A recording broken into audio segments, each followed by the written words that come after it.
was going to ask you about some of the mature, I guess, themed games that are on the market right now. Do you guys ever think that'll be a segment of the market where developers and software companies make an effort to kind of push, I guess, the limits a little bit and make something more along the lines of like an R-rated game and kind of, I guess, take a little bit more of a chance? Or do you think there's too much exposure with that stuff falling into the hands of younger gamers? That's just not worth the risk. Great point. We're going to take that question. Tina would definitely have something to say about adult games that don't include just violence and sex. We're going to talk about this on G4TV.com, the internet talk show about games. It starts now.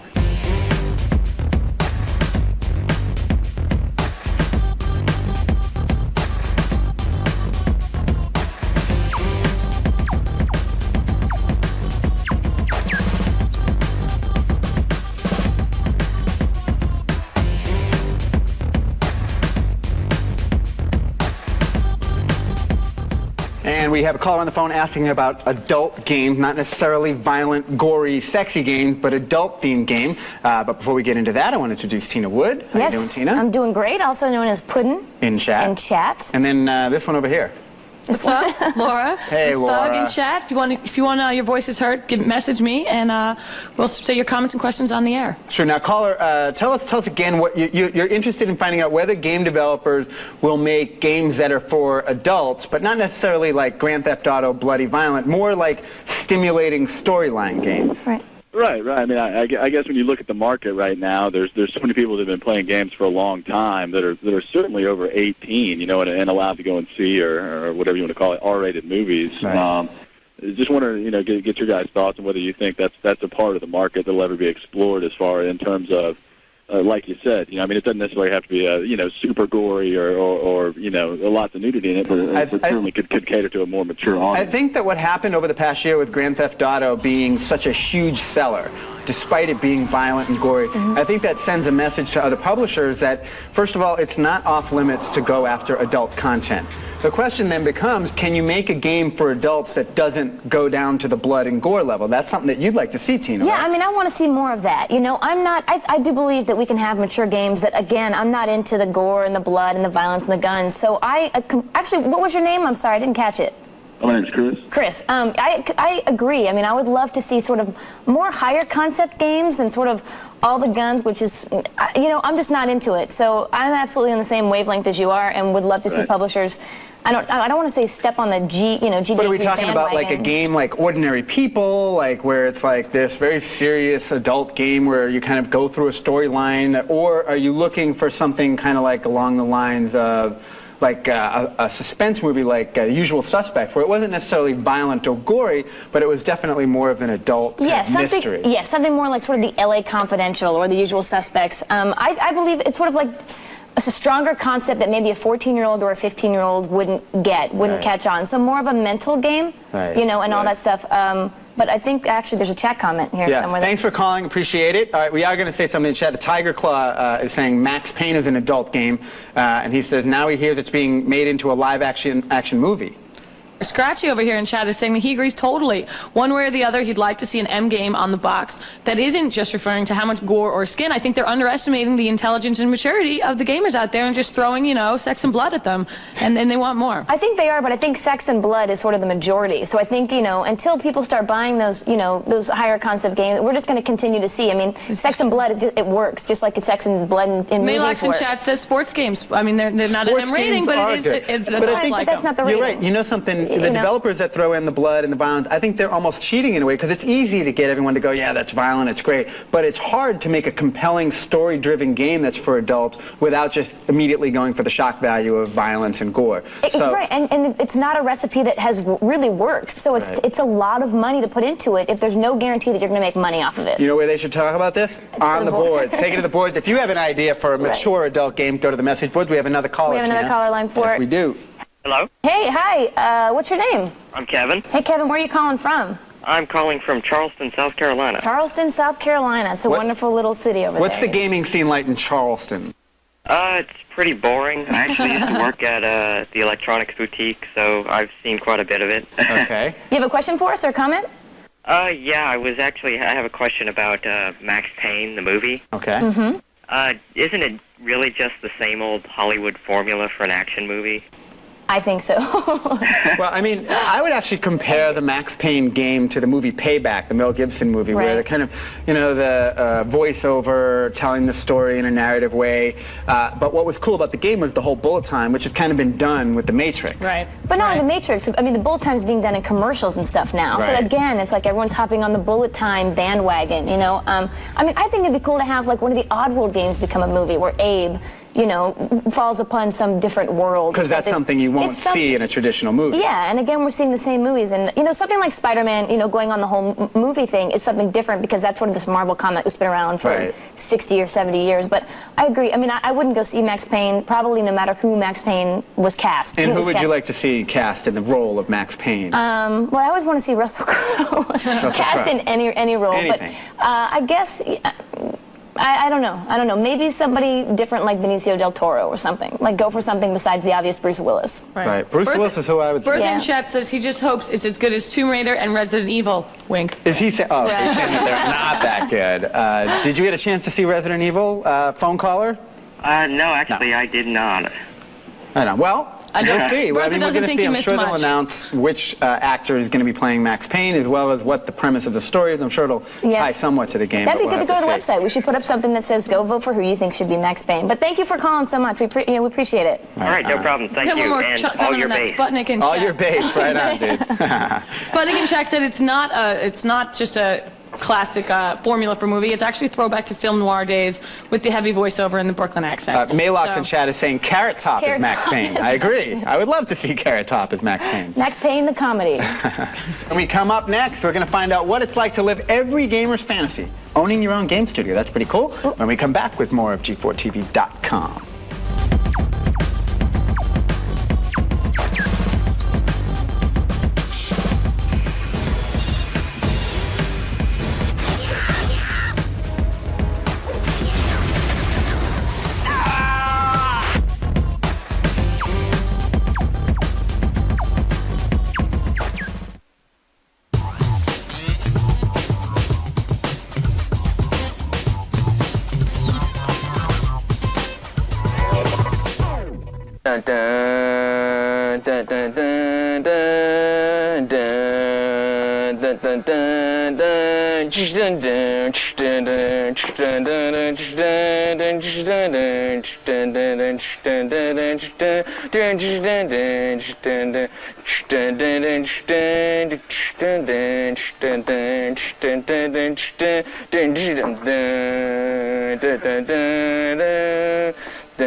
Hey, welcome back to G4TV.com. Over to you, Scott and Tina.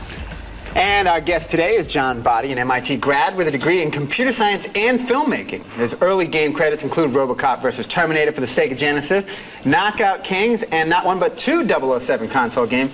All the questions come from the chat, from the message boards, from our viewers, and let's get right into it. You want to? Yeah, actually, Sci-Fi76 says he wants to know if in the new X-Files game, if it's going to be based on the old or the new Mulder.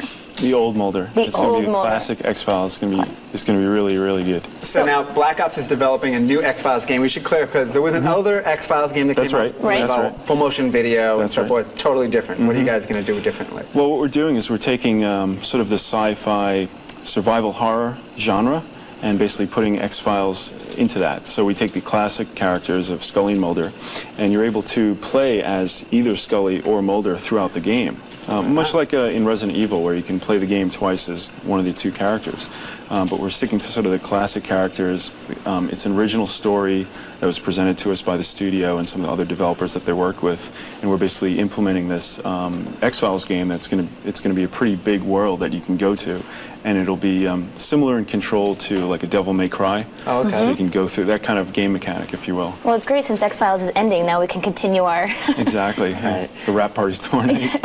Yeah. Okay, Mischievous says, I like to play mostly sports games. Does Black Ops have a specialty game genre they like to develop, something you prefer? Now, you did Knockout Kings, which actually we're going to play at the end of the show today. Great, great.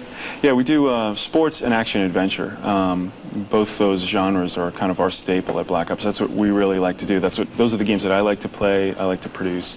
But in terms of sports games, we finished Knockout Kings 2002, but we're working on Street Hoops right now, and that's almost done. Very cool. Well, the chatters are going crazy. Mischievous is saying, was there any difficulty with the James Bond licensing issues? Difficulties? Well, with James Bond, we actually had it pretty good because there were certain things that we could and could not do, but they gave us full access to the movie footage. For example, in Tomorrow Never Dies, they gave us the whole movie, and we couldn't fit the whole entire movie on a PlayStation disc, but we were able to fit about a third of it, so we cut around some scenes, and they kind of just gave us free license to do what we wanted, and obviously we stayed within the guidelines of the James Bond character. But there are constraints with any license, but we weren't being like pounded every day, like, no, you can't do that, you can't do that. It's just, you have to be really open-minded about it, letting you do what you want to do to create a good game, I guess. Exactly. KN32 in chat wants to know if any of the other popular X-Files characters will be in the game, like the Smoking Man. Smoking Man. Lightning Boy. Absolutely. I can't give it all away right now. When does that come out? Because I'm just such a huge X-Files fan. That's all really I want to talk about, so let's forget everything else and just talk about the X-Files game. But when's that supposed to be released? We just went into full production, so we're slated to ship sometime in 2003. We've got another 12 months of full production. We just came out of 6 months of pre-production, so it's a long schedule, but it's a big game, so it's going to take the time. Now, you were talking earlier about hardcore gamers and casual gamers. Drama Queen wants to know, she says she plays games but not each and every day. Do your games market more towards casual or hardcore gamers? I think Black Ops games really market more towards casual gamers. We want to get a more massive audience in the games that we produce. Obviously there's a business end of it, but just in terms of raw fun, you want to be able to pick up something and go. I mean, people these days have very short attention spans in terms of, cutting at 30 frames a second, MTV, things like that. And you want to be able to basically get the player hooked right away, but then have the depth in the game to be able to hook them for a while. And I think that if you go simulation, we started the company with sort of flying shooters, and we kind of got pigeonholed a little bit as simulation, as a flying sim company, and that's something I didn't want to do. We branched out into character-based games like Bond, X-Files, Fugitive Hunter, things like that. But we really try to appeal more towards the casual gamer and the mass audience, as opposed to the hardcore, very, very specific, more in a PC kind of audience. Okay, Billy Bad, his question is relating to you and how you kind of got started. I mentioned you were an MIT grad, and kind of computer science film naturally kind of heads this way, but how did you actually get started, and how did you get your own game company? Well, Black Ops Entertainment's actually the 9th company I started. When I was a kid, like 12. 9th, yeah. Yeah, so when I was a kid, like 12 or 13 years old, I was fascinated by these adventure games, and they would be like, they would tell you where you were. It was all text, not even graphics. They'd tell you where you were, and you'd type in something like, take the shovel, dig in the sand, And it was just an interactive text-based game, and I was so fascinated by it, I wanted to learn how to make these games. So fortunately, my dad was a math teacher, and he would bring these old computers home on the weekends, and I'd learn how to program, and I just got really involved in programming from a very early age. And that's actually what, wanting to program games is that gave me the reason to learn how to program in BASIC, assembly language C, all these different languages, and then as a result of that, I started having businesses and educational institutions coming to me to write their software. So at the same time I was writing games, I also started to do a lot of business in Long Island, where I grew up in New York. So by the time I graduated from high school, I had 6 clients and major clients, and I was on my second company, and I was off to MIT. And MIT, I really got into MIT because I had a computer business. I was never like the star SAT student. I didn't ace my SATs, and I didn't have the perfect average. But in my interview and stuff, they saw that I was an entrepreneur, specifically with computers, mostly with business and educational stuff. But I also did the games kind of as a passion. I didn't really do it for money. But that's really how I got into games in the first place. I just wanted to write my own game. Obviously, 20 years ago, it was much easier to figure out how to program a computer because they were much simpler. These days, they're much more complicated, like a PlayStation 2 or something. But it was really from a passionate standpoint, sort of being self-taught. And then when I went to MIT, it was more or less formalizing my computer knowledge. We were going to go to MIT, but we decided to. Yeah, I decided to drink a lot. You had time, really. I would do that there too. Well, the company's called Black Ops Entertainment. They can go to the website to find out stuff. And most of your stuff being published by EA right now. Any other companies that we should be looking towards on the publishing side? We finished up Knockout Kings with EA. We're doing X-Files with Fox. Fugitive Hunter with Infogrames. So well, there's John, a variety of different publishers. I appreciate you coming by. Yeah, thank you so much. Today. You're welcome. Yeah. When we come back, we're going to go to the boards for a little more Flame Wars. And of course, Tina will get her second chance to take me out in Knockout King. She beat me in Dead or Alive 3. Yes, so stay tuned to watch me kick Scott's butt next time. That you can say. We'll be back with more of G4TV.com right after this.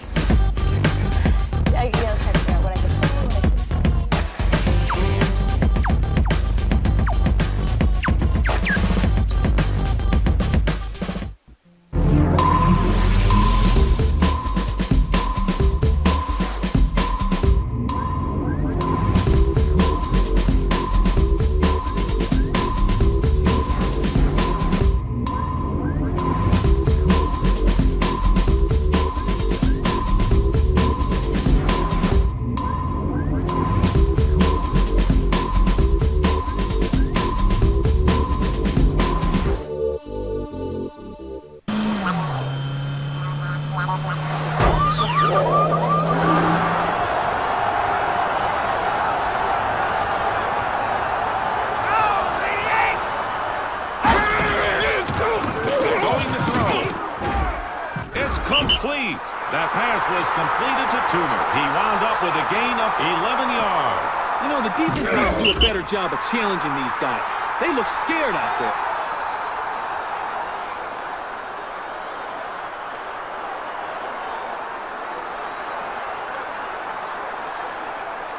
Second down, Giants. 2nd and 9.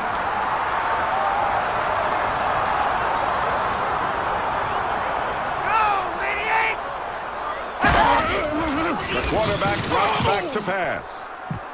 Touchdown, Giants.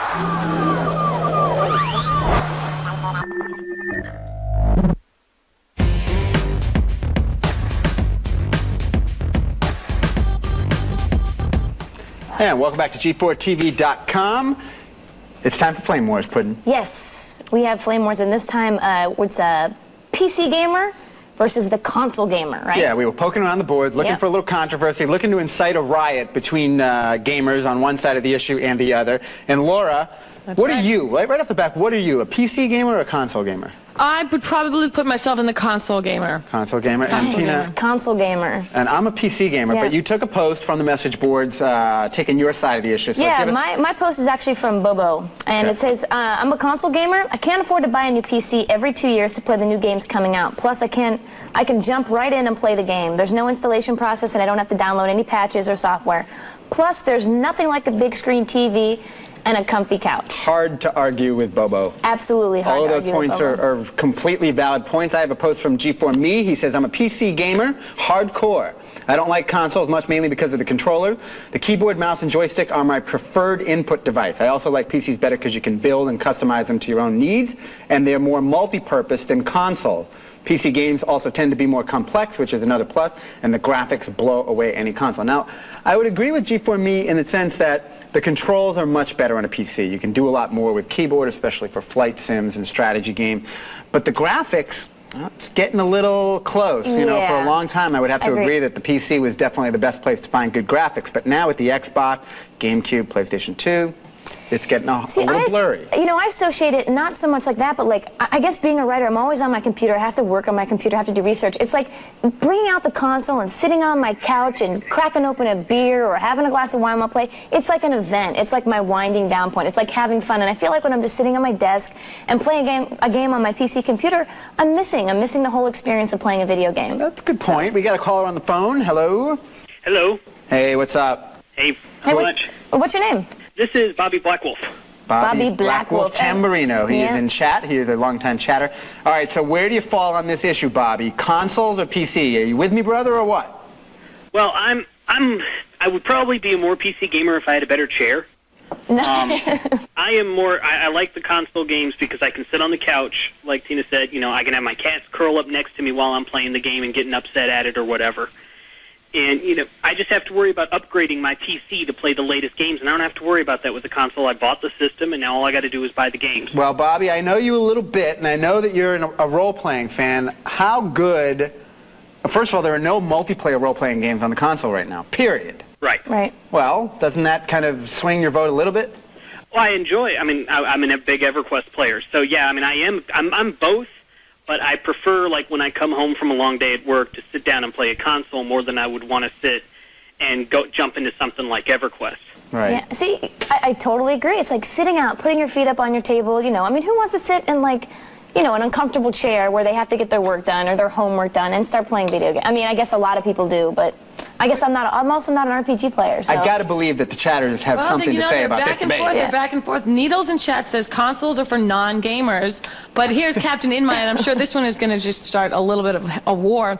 He says, mention that massively multiplayer role-playing games, those players don't play console games, so therefore any rooms which have a console in it smell less like oxy pads.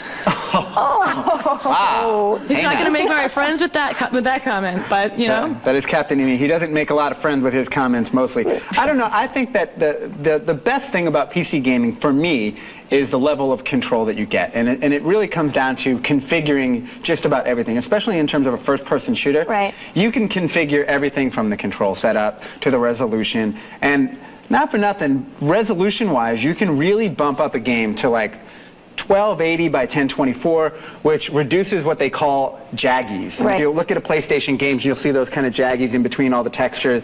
That's because the resolution is lower, and I think that PC games provide you with the opportunity to bump it up. Now, but that's also if you have a great computer. Right. You know, it's like you have to have the money to put into that, and I agree, you have to keep upgrading in it. And it's like, who wants to do? I don't know. Who's got the money to do that? Deus in chat just messaged me and said, you know, what are we going to do when you get games like Unreal Tournament that require a really high-end PC? The new Unreal 2003 require huge system requirements, and people will be left out because of that. But yeah, it's going to cost you $4,000 to play that because nobody's computer can handle it. But for those who can play it, yeah, it would be it'll be a great experience. I completely agree with it. I didn't realize what a big debate it was. Yeah, no, a lot of people are upset. Chatters are going crazy. Yeah, well, because if you think about it, the history of console games, you've always been able to kind of put down the console games as being less beautiful, less interactive, less compelling. But now the consoles are getting a lot stronger, and they are kind of getting up there in the realm of PC. And of course, the debate continues on the boards. Go to G4TV.com. Take it to the boards, as we like to say here at G4TV. Take it to the board. It's time for the poll. This week's poll, Laura, is what? Yes. This week, we wanted to see, this is from Tina's question, actually. She said, if you could only buy one game for the entire next year, you got $50 in your pocket, and you can only get one game, what's it going to be? I know what mine would be. And I don't even know if it was on the poll, but I think well, you didn't post it to the boards. I know, I didn't post it to the boards. But even though I haven't played it yet, but I was Spider-Man. I'm really looking forward to playing that game, and I hope it's only as good as some of the hype that surrounds it. Right. That's the kind of gamer I am. So. Yeah. And you?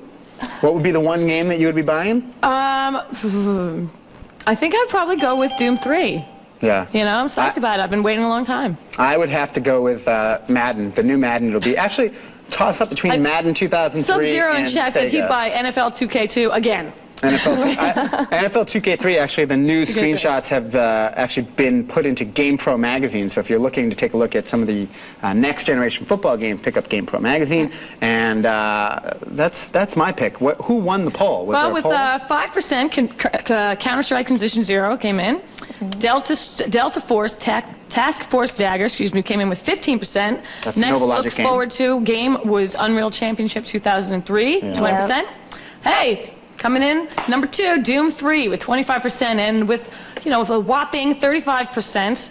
Warcraft 3, which we didn't even mention. Yeah, no, the Warcraft chatters 3, are waiting. The thing about Warcraft 3 is, like, Warcraft 2 came out a couple years ago, and it's been a while, and this is kind of the king of real-time strategy games. It was one of the games that really set off real-time strategy the genre, and the guys over at Blizzard Entertainment, they made Diablo. They are also making Warcraft 3, and it's going to be a great game. All right. They're also looking forward to just now EverQuest on the PS2 and Dead to Rights. I just realized what a loser I am. Spider-Man? You just realized that? I'm like a gaming loser. Like, no one else picks Spider-Man. Dude, no. Spider-Man. Okay. Yeah.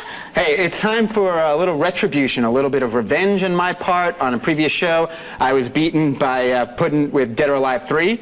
It's time to even the score, the war to settle the score. Yes. Knockout Kings 2002 by our friend John Botti from Black Ops. Yep. Are we ready? Play it. Yeah. Who are you going to be? I'm playing, I think I'm taking Lennox Lewis, right? You're Lennox Lewis. I am Cassius Clay. I will float like a butterfly, sting like a Muhammad Ali. You shall try. And it's the Xbox version. Let's see who the chatters think is going to win. All right. And we're playing in the Black Ops arena. Very nice. And here we go. Get some sound here? I don't know. Let's see. Who am I? That's you. All right. No problem avoiding that. All right, here we go. Okay, so I am the greatest. All right, so what are we playing to? The first person to knock somebody down? It'll be over pretty soon. You're going punch for punch, punch. You know Scott what? with an uppercut. Don't worry, Scott's not going to... Ooh, jab, jab, jab. You see that sweat flying? That's one thing about the graphics in this game. Look if you can see the sweat flying off that All I head know when is they that get really rocked. hurts. That really hurts. Yeah, this is not... Is there blood in this game? You know what? Look at that left hook. And you're running from it like a little girl. Scott, will we see blood in this game if you get look at that. Oh. Yeah, keep coming. I've got to knock you down. Keep coming. There you go. How does that feel? Right there. Oh! That's the Scott first takes knockdown. A nice slow motion shot of your head getting snapped back. Look at the neck. I don't think I can get up from that.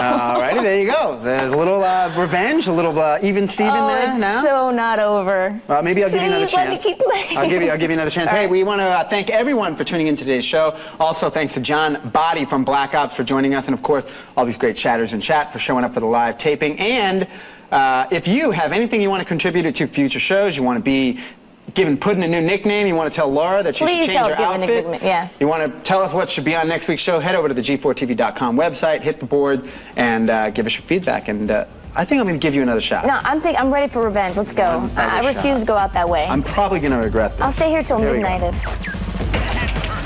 I am the greatest. There is no better. Wow, he is good. He's Muhammad Ali. What do you mean he is good? Who else? Oh, jeez.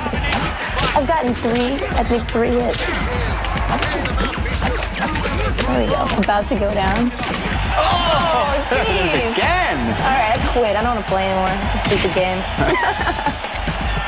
Sounds like me when I was like 9. You were like 8. Game's broken. Look at all John.